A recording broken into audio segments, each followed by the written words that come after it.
बताई का चाहत रहे? आरा से आदमी आयल बड़े, उनकर घर में बहुत समस्या बा, लोग के तबीयत ठीक नहीं कर रहत, धनवंतरी हवन करावल चाहत रहन। धनवंतरी हवन इतना आसान समझत बानी का? 10 लाख रुपया लागी।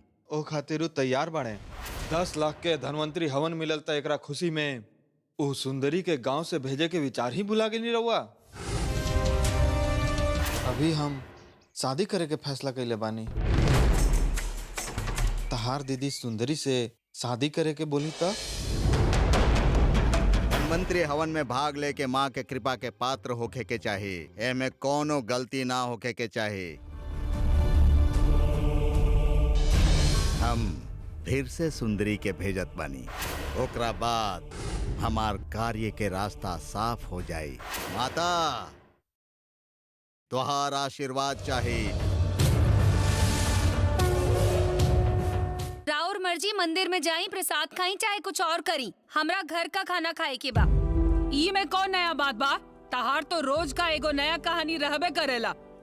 हाँ तो हम ऐसे ने बानी। माँ हमरा प्रसाद ना चाहिए, कुछ और बना दा। जिद्दी कहीं के। कहा बेटी, मंदिर में चढ़ावल माँ के प्रसाद तोहरा के दे तनी और तू ओके छोड़ के घर के बनावल खाना खाइबू तो हम का खाना बनाई का? अकेले के चाहे दो लोग के एक बार चूल्हा जलनी तो हो गई। हमार तो कामे ना खत्म होला। प्रसाद देतनी उहे तू खाला, हमरा से और काम ना होई। काम होई चाहे ना हो कि हमरा नहीं खे मालूम। हम उनकर प्रसाद ना खाई बस। काहे ना खैबू? उका जहर का? जहर से भी खराब। सुंदरी ई नाम रावरे रखल है, गुस्सा काहे होत बानी? हम उनका प्रसाद ना खाई। काहे ना खैबू तू? उनकर प्रसाद देखिला तो खाली कीड़ा दिखाई देवेला। तू पिछला जन्म में पाप कइले बाड़ू, यही से तारा प्रसाद में कीड़ा दिखाई देवेला। ठीक बा, ओहे अच्छा। माँ हमके रात वाला दाल भात निकाल के द, हम उहे खा लेब। रात के बासी खाना खा के तू पेट खराब करला, तबीयत खराब करला, फिर तार देखभाल के करी। इस सब पर चर्चा ना होई। काल घर में खाना ना बने के चाहे, बासी भी ना रखाई। तब फिर हम का खाए? माटी खा, हवा पिया, चाहे तो ऐसा ही पड़ल रहा। अगर खाए के बा तो माता के प्रसाद खा, ना तो हमनी के घर में कुछ ना रही। अभी तू बाप जैसन बात कइला। पहले तू अपन बीवी के समझा दा, नाता बेटी के कुछ बना के दे दी है। शाम तक उपवास रहे दा राजकुमारी के, बाद में ईदा उदा करके खुद ही आई है। माँ का कहले सुन ले लू ना, एकरा खातिर कुछ बनावे की जरूरत नहीं है। भूखे रहे दे एकरा। ऐसे काहे बोलेलू? तू सबके काहे नाराज करेलू बेटी? ओ दिन बोले रहू ना कि माँ के निंदा ना करबू, प्रसाद खातिर कबू मना ना करबू। हम भूखे रहब तब वो चली, लेकिन उनका प्रसाद ना चाहिए। भगवान के अपराधी खातिर हमरा घर में खाना नहीं खे। हाँ ठीक बा, भगवान के भक्त ही रहुआ, उनका प्रसाद खाकर सुख से रही। जबान काट देवे के चाहिए कर।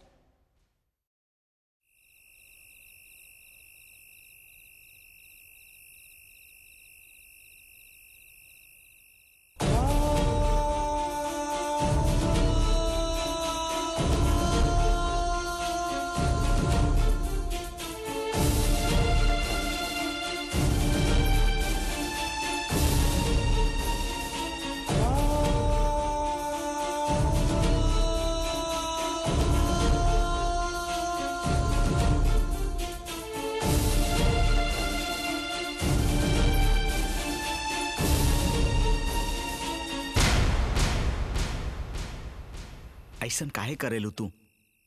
का हो जाला तोरा के? हमनी सब तोरा कितना प्यार करेला पता बा, लेकिन तू बाड़ू के पूरा घर के लोग के परेशान कर देवेलू। हम गुस्सा में तोरा के खाना ना देवे के कहले रहनी, ऐसे हमरा कितना तकलीफ भइल तोरा पता बा? तू हमारे इकलौती बेटी बाड़ू, तोहरा के हम खाना ना देब। गलती हो गई पापा, आगे से रहुआ के तकलीफ ना देब। ऐसे बोले लो, बाकी माँ के नाम लेला पर पता ना काहे गुस्सा करेलू। ओकरा चलते तोहर माँ तो के डांटे ली, और केहू भी कुछ बोलेला तब हमके कितना कष्ट होखेला पता बा। बाकी हम का करी, तू बातें ना सुनेलू, हमार कष्ट नहीं जाए वाला। उदास मत हो कि पापा, हम अब कभी ना ऐसन करब। रउआ उदास बैठिला त हमके दुख होखेला। ई सब के कारण हम ही बानी। मन करेला कहीं भाग जाई।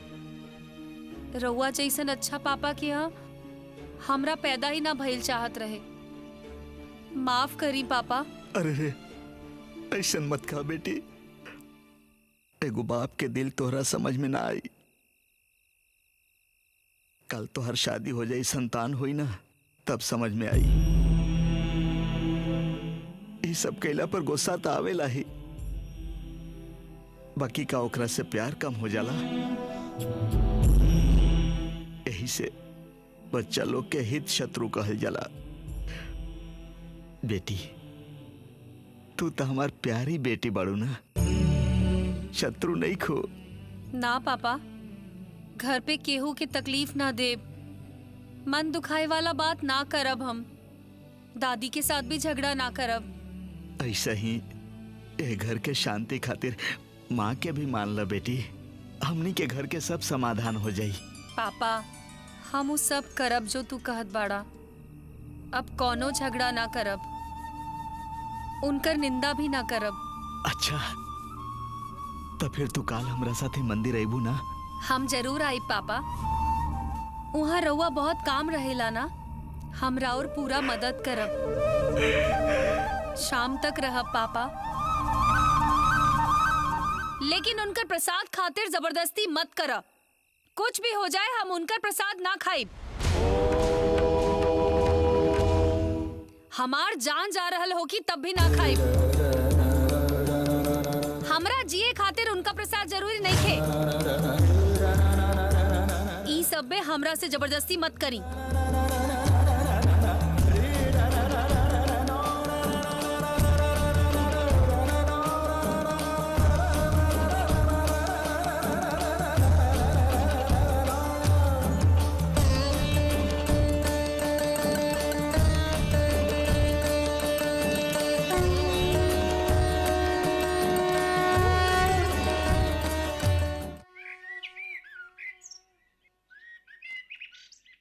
अभी फुर्सत मिलल हमके। सवेरे से हम हवन के तैयारी और प्रसाद बनावे में बाझल रहनी। अंदर हवन चलत रहे, अभी नमस्कार करके बाहर आईनी, रउआ के देखनी तो माँ के दर्शन जैसन लागल। तोहार मेहनत हमार समझ में आवत बा। माँ भी प्रसन्न बाड़ी। होमाग्नि अलग नहीं खे, तोहार जरावल अग्नि अलग नहीं खे। होम से तोहार सेवा ही बड़ बा। ऐसे माँ तोहरा के वर देले बाड़ी। हम समझनी ना। तोहरा शहर जाए के रहे ना, अब जरूरत नहीं खे। शेट्टी में आ रहल बाड़े दर्शन करे। सुंदरी के उनका साथे भेज द। जौन लता के ढूंढत रहला वो तुहार पैर में ही लपटा गई। ओकर जाए के व्यवस्था करा। ऐसा नहीं होखी। ओकर जाए के तैयारी करे खातिर ललिता के बोलत बानी।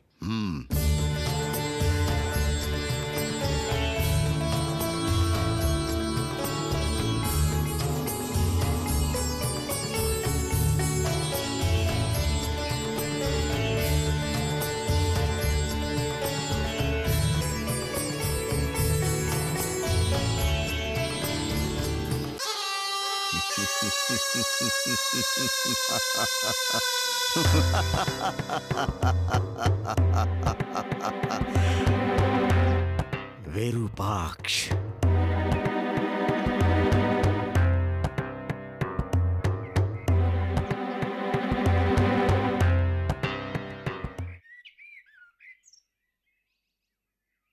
सुंदरी, तोरा खातिर खुशखबरी बा बेटी। का बा पापा? शास्त्री जी बोल रहे कि हवन में शामिल होके खातिर शेट्टी जी आ रहल बाड़े। उनका साथे तोरा भेजे के कहलन है। सच कहत बानी? हाँ बेटी, हम जल्दी से काम खत्म करके धनवंतरी हवन कैसे होखेला ई देखे खातिर जात रहनी। सामने विरूपाक्ष शास्त्री जी मिलले तो उहे ही बात बतौले। आज से हमार ई सब काम खत्म। काल से ई काम, ई मंदिर और उनका पे हम गुस्सा हो जाइला उहो खत्म। और तू लोग हमरा के बुद्धि देवेला, ई सब किटकिट खत्म। मन शांत रही, ठीक बोली ना पापा? बेचारा बंगारी अकेले दुखी हो जाई। वो बचपन से तोरा साथे रहल बा ना। ओकर कुछ ना होई पापा। दुनिया एक दिशा में चलेला तो वो अलगे दिशा में चलेला। ओकरा के समझा नहीं खी सकत। ए तू घरे जाके जल्दी से माँ की ये बात बतावा और तुहार कपड़ा वगैरह तैयार करा। दोपहर के प्रसाद बंटला के बाद हमहू आवत बानी। हाँ अभी जात बानी। देख लू ना माँ के दया, हमनी के जाए के रहे तो रोक देली और अब जेकरा पास हमनी के जाए के रहे ओकरे ही वहाँ बुला लेली। कैसन बा ना माँ के लीला। निकलत बानी। आज आखिरी दिन बा। जन्म जन्म तक रघुआ से मिले के ना चाही। दया करके शहर में हमरा के ढूंढे मत आई।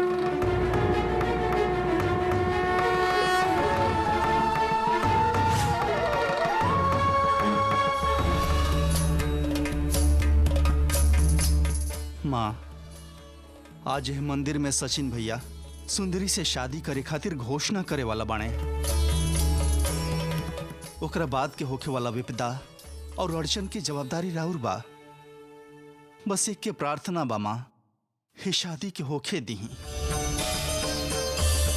हमार दीदी तकलीफ उठा उठा के थक गिल बड़ी। अब उनका के अच्छा जीवन दे दी माँ। दीदी के जीवन के रुआ सुधार दी माँ। हम विश्वास रख ले बनी, दया करके हाथ मत छोड़ब।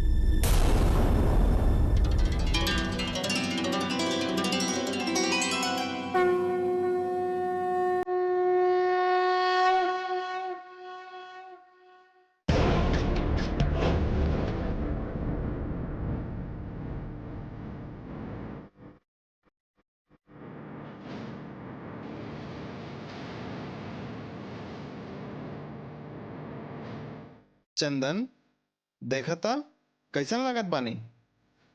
आजे शादी कराओ का? ठीक बा, जौन बोलने वो काम कैला कि ना? कर तो देव, लेकिन और बाबूजी के पता चली तो हमार बलि दे दी हैं। उनकरा जब पता चली तब न बलि दी हैं, लेकिन हमार काम अगर ना कैला तो तहार जान ले ले। हम अपन पिताजी से ज्यादा गुस्सा वाला हैं। हमार पिताजी के गुस्सा एक बार शांत हो सकेला, लेकिन हमरा के दया का है पता ही नहीं के। अब बोला, हम जौन बोलनी वो काम करबा ना? करे के तो चाही, करे के ही चाही। चंदन, हमार काम करे वाला के, हमार ग्रुप के लोग के हमार सपोर्ट हमेशा रहेला। पिताजी से ज्यादा डराइल मत करा। कैसनो समय में तारा बचावे के जिम्मेदारी हमार। ठीक बा सचिन बाबू, कहाँ करे के बा बोली? ई ला पैसा, ई जाके विद्याशंकर के दे आई है। हम जौन काम बोल ले रही भइल की ना पूछी है। तू जौन हार ले बा थोड़ा बड़ देख के लई है। दूर से डाली तब वो सुंदरी के गला में ठीक से पड़े के चाही। हम ओइजा तय समय पे पहुंच जाए। हमारा आवे से पहले ये व्यवस्था होए के चाही। चल जा।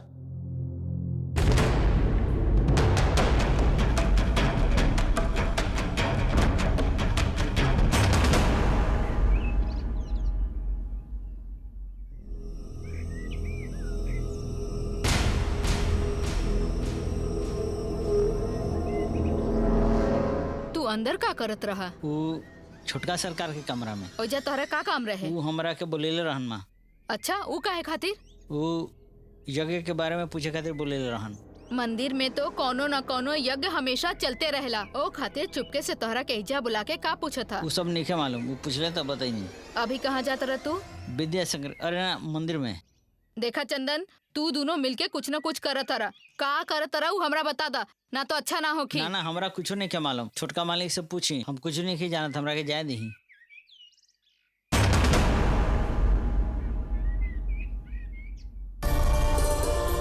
माँ, विद्या, माँ।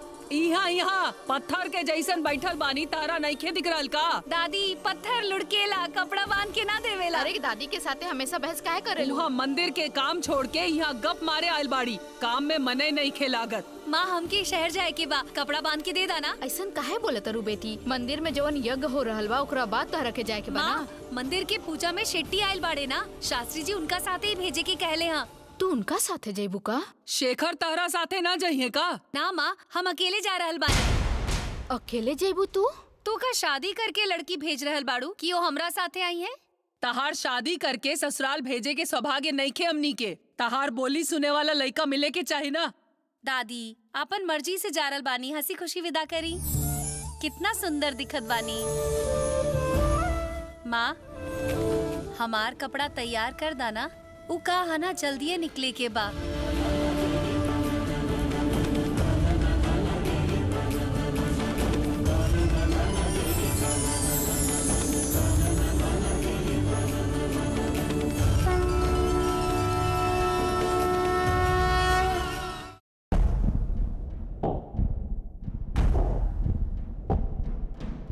रुक जा। कहाँ जाता रह तू? मंदिर जाता नहीं। अरे मंदिर में तो धन्वंतरी यज्ञ के समापन हो रहल बा, तहार शादी ना। विधि के विधान यज्ञ के समापन पे हमार गृहस्थ आश्रम शुरू हो सकेला ना। मतलब ये तू का बोला तरा? और तू इतना सजल काहे बड़ा?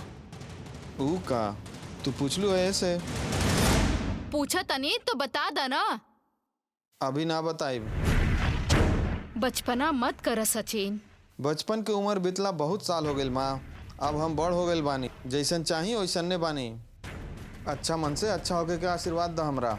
विजय होके आवा कहा। सचिन, बेटा सचिन।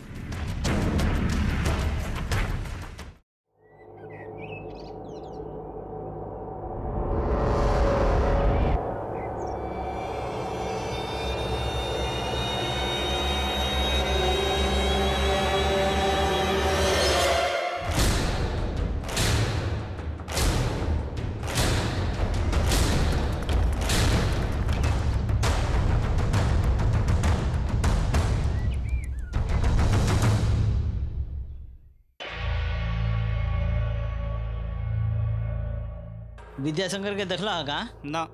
ये भगवान कहाँ गए? अरे यार, विद्या के देखला हुआ का? ना ना देखनी। अरे कहाँ चल गई?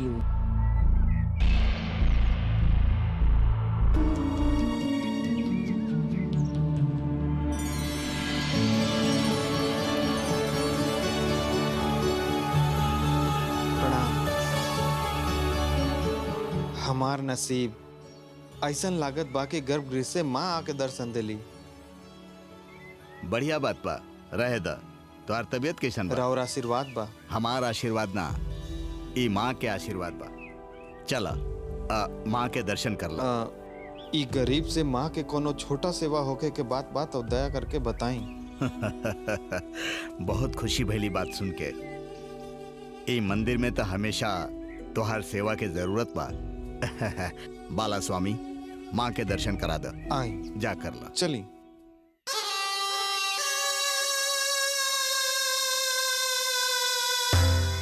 शेखर, ये के बा पता चलल ना? कोनो भी कारण से सुंदरी के कहीं मत भेजा। शेट्टे हमरा साथे रही हैं तो सुंदरी के बारे में हम उनका बताई। आज ही सुंदरी के भेजे के प्रयत्न करब। समझ गिला ना?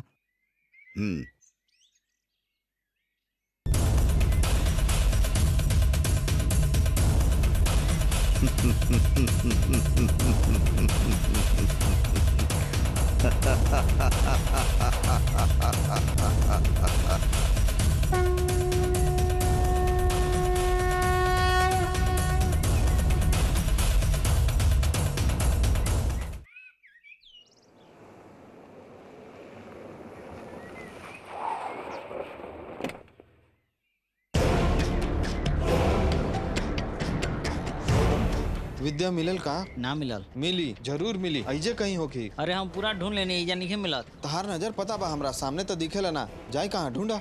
मिले तो बोली हो कि हार हम लेनी हो। हाँ ठीक बा।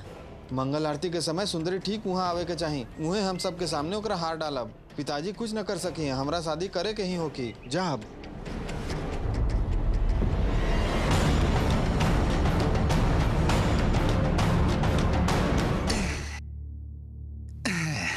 यही तहार मौसी के पेटी है। 29 साल हो गए हमनी के शादी होखला। एक दिन भी पेटी के नहीं खिंचवले। पेटी का हम उनको के नहीं खिंचवले। उनकर मन उनका पास होखे तब ना। मन में दोसर होके ऐसन से शादी कैनी। हमार किस्मत। एक दिन बहुत कौतूहल भइल तो ये पेटी के खोल के देखनी। एमे का रहे जानत बड़ा?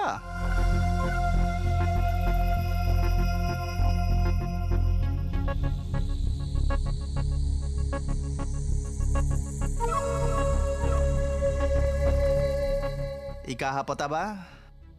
कागज। तहार पिता के चोरी के इल्जाम से बचा के सम्मान दिलावे वाला कागज।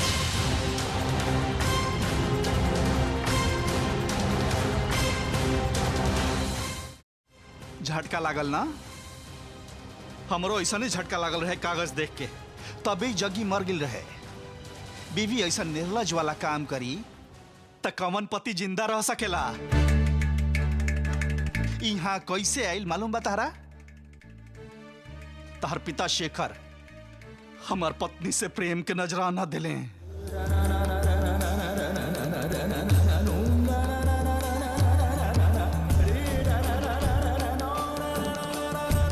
तहार दादी तहार जीवन खातिर, सुंदरी के शादी खातिर, घर में आवे वाला तकलीफ खातिर ही कागज रख ले रही। ओकरा के बहाना बना के चुपके से लाके सुनीता के दे देने तहार पिता शेखर।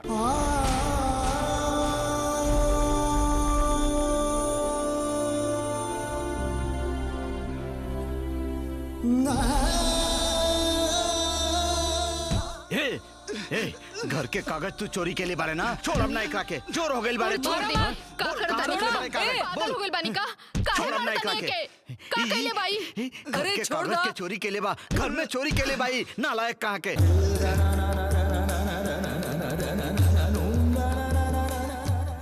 अब तू ही सोचा, कागज हम चुरैले बनी कह के हमरा पर झूठा आरोप काहे लगिले बोला?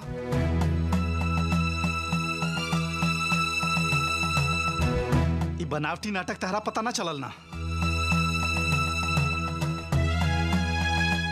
ये दोनों के बीच में हम पिसा जाइब, यही से हम चोरी कैले बनी कह के झूठा आरोप लगैले हैं। हमार काम होके के चाहिए से हम तंग करीला, चिल्लाइला, झगड़ा करीला, सांच बा। लेकिन आपन बीबी के इज्जत हम खुद उछालब का? जब ये दोनों के देखिला तो हमरा गुस्सा ना आवेला, हमरा शरम आवेला, केकरा साथे जिराल बनी सोच के घिन आवेला। तहार पिता हमारे साथे अन्याय निखन किले, तहारो साथे अन्याय किले बने।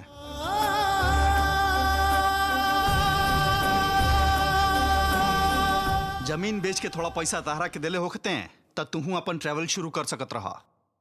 वो सब छोड़ के सबे से छुपा के तहर मौसी के लाके उ कागज दे देले।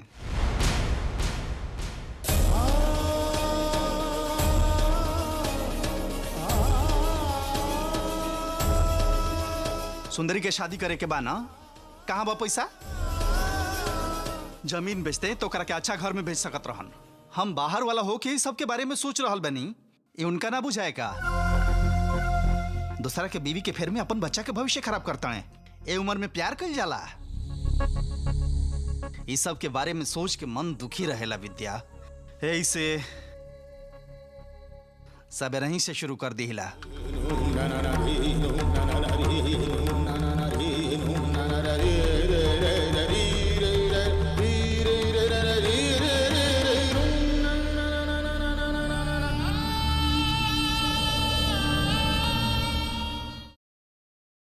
इनकर नाम शेखर है। यही मंदिर में 24 साल से रहेले और माँ खातिर नैवेद्य तैयार करेले। बहुत ही सात्विक बाड़े। जब तक माता के प्रसाद ना बना लेवेले एक बूंद पानी भी ना पिएले। बहुत ईमानदार बाड़े। और वो इनकर बेटी त्रिपुर सुंदरी नाम बा। ए मंदिर में साफ सफाई के काम करेली, छोट मोट दूसर काम भी कर देवेली। बढ़िया बड़ी। भगवान के दिल बुद्धि तो बहुत बा, लेकिन आगे नहीं की बढ़ पावत। रउआ बड़ बानी, राउर कंपनी में कोनो काम होखे तो दे दी।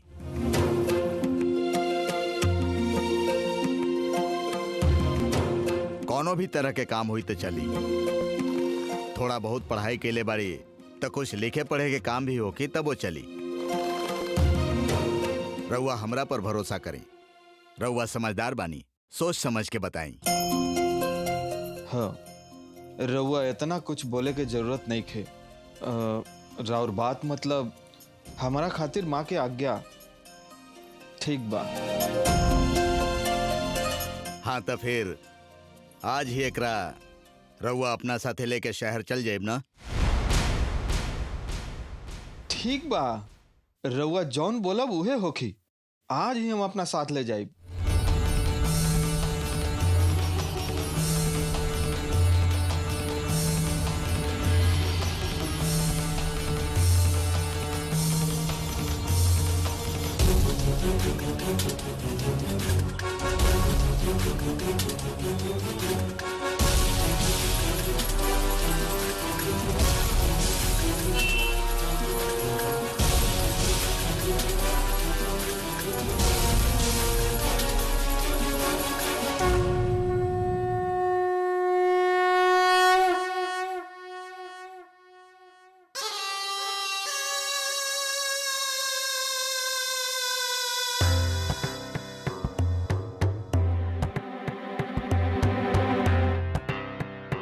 माँ के भोग लाग गई।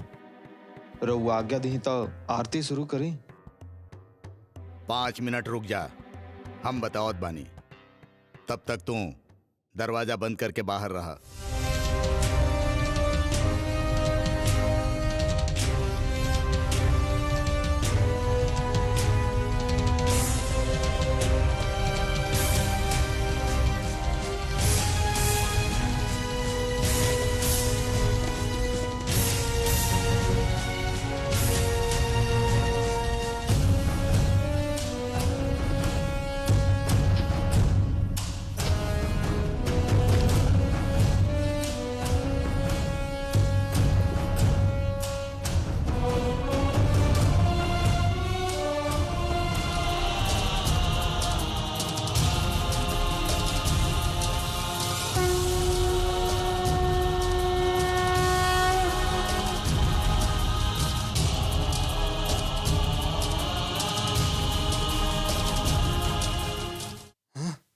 कहाँ मर गई विद्या?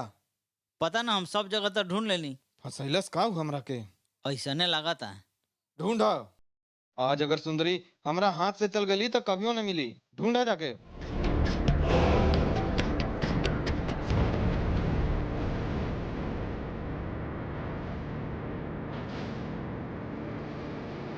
सचिन, तू काहे घबराए बाड़ा? हाँ, डेराइल बानी? ना ना, अरे हाँ, पिताजी केहू के बुलावे के कहले हाँ। चंदन कहलस कि उ नहीं खान। पिताजी के आदत तो मालूम है, बेकार के चिल्लाई हैं। यही से। सचिन, ओ दिन तू कार देला, हम धन्यवाद तक ना कहनी। यही से अब बोल रहल बानी, तू बहुत उपकार कइले रहा। वो कोनो बड़ बात ना रहे। आज तहार पापा शेट्टी के साथे हमरा के शहर भेज रहल बाड़े। खाना खा के निकल जाए। चलत बानी।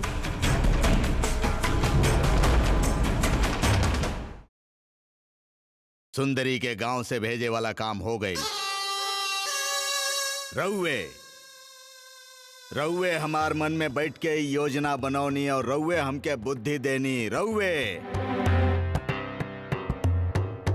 श्री चक्र हमरा सौंपे के इच्छा राउर ही बा। हमार साधना अंतिम चरण में पहुंच गई बा। श्री चक्र हमरा सौंपे के जल्दी में रउआ बानी और ओकरा जल्दी से पाके संभारे के हमार इच्छा बा।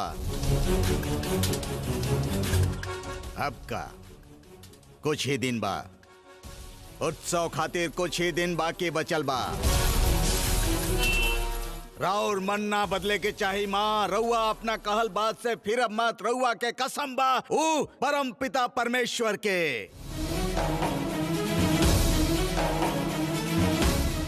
इतना साल से हम अपन कइल गइल अनुष्ठान के बल से, उहे तपोबल से रउआ के हम खड़ा रख ले बानी। हमार गिनती चूके के ना चाही।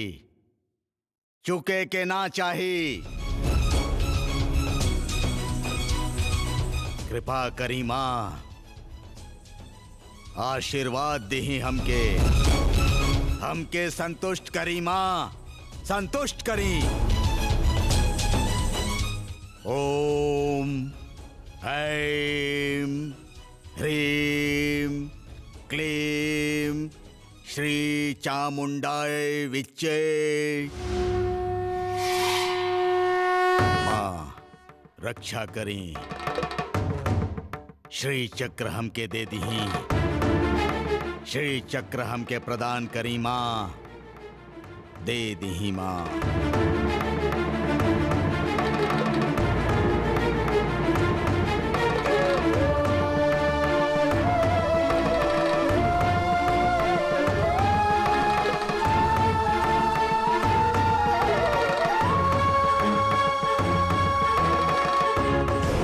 विद्या ना आई लेकर का मतलब बा?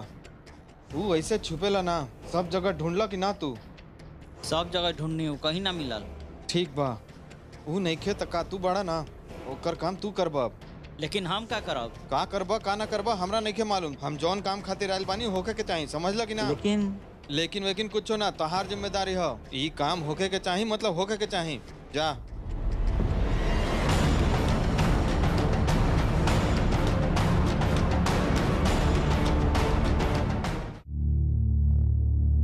शादी करे आयल रहे का? ओकर बात से तो यह लागता। लड़की कौन बिया? हमरा के ना बोलला सा। तू इतना सोच का रहल बाड़ू? हमके अधूरा बात पसंद नहीं खे। वो का बोललस बतावा। हम बस इतने देखनी की वो दुल्हा जैसन सच के जात रहे। यज्ञ के समापन के बाद गृहस्थ आश्रम शुरू होखी, ये बात उ कह के गईल।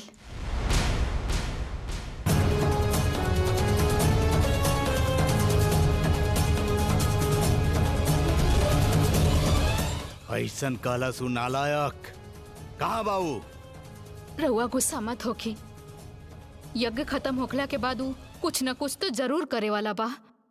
रहुआ ओकरा के खोज के घरे भेज दी। हमारे को बड़ साधना पूरा होखे वाला बा।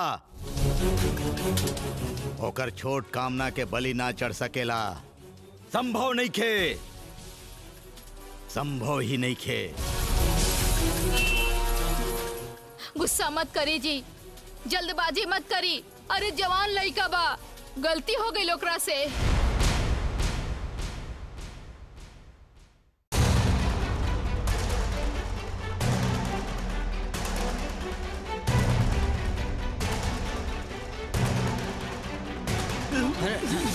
विद्या, विद्या कहाँ रहा? हम कितना देर से खोजत रही तोहरा के। खड़ा होगा, पीले बड़ा कहाँ धत तरीके। ए चिकन्ना, केकरा के बोल रहल बड़ा? गलती कर रहल बड़ा तू। चलो जा, सचिन भैया खोजत रहे। चिकन्ना, पिता पर विश्वास मत करियो, चल करे ले। शेखर, कान श्यामा हमार पिता शेखर, हमरा से चल के ले चिकन्ना। कहाँ भाई, कहाँ पकड़ रहल बड़ा तो? चलो, सचिन भैया तुम्हारे इंतजार करत बने।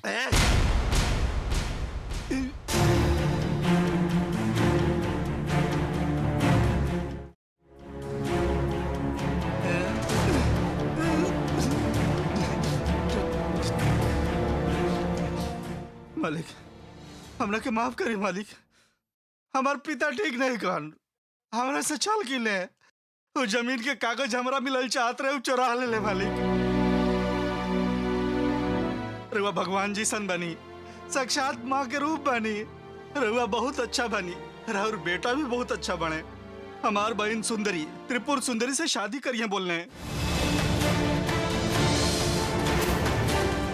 जजमान जी, आज के बाद हम सचिन भैया के सेवा करत रहब मालिक। अभी थोड़ी देर में सबके सामने सचिन भैया हमार दीदी के हाथ डली हैं।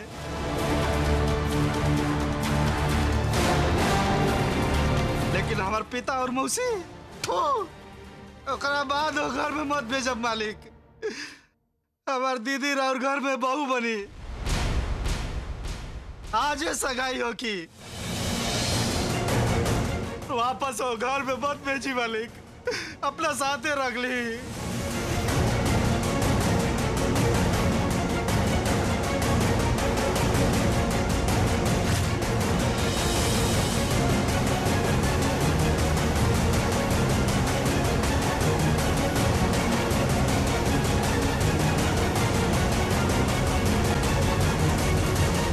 वन्देवाक्षलभ्या चन्द्राभिष्करदृश्यकरां वृषारुवसूलधरा शैलपुत्री यशस्वी ददान कर्पात्मत्यं मत्सुमालकमण्डलो देवी प्रसीदतु मयु ब्रह्मचारिणी तुमा पिण्डजय प्रारूढ़ा चन्द्रोकप्रसकृता प्रसादतु नुते महाचन्द्रकीर्ति विश्रुता सुरसा सम्पूर्ण कल समरुद्री परात्तरमुच्चैव ददानम सपादया कुष्माण्डा सुभतास्तुभे सिंहासनग्रन्था नित्यं पद्मासुविदुरया वन्दे वाक्षलभ्या चन्द्राभिष्करदृश्यकरां वृषारुवसूलधरा शैलपुत्री यशस्वी ददान कर्पात्मत्यं मत्सुमालकमण्डलो देवी प्रसीदतु मयु ब्रह्मचारिणी तुमा पिण्डजय प्रारूढ़ा चन्द्रोकप्रसकृता प्रसादतु नुते महाचन्द्रकीर्ति विश्रुता सुरसा सम्पूर्ण कल समरुद्री परात्तरमुच्चैव ददानम सपादया कुष्माण्डा सुभतास्तुभे सिंहासनग्रन्था नित्यं पद्मासुविदुरया शुभदास्ता सदा देवी स्कंदमाता यशस्विनी। विरूपाक्ष शास्त्री जी कहाँ बाड़े? महामंगल आरती के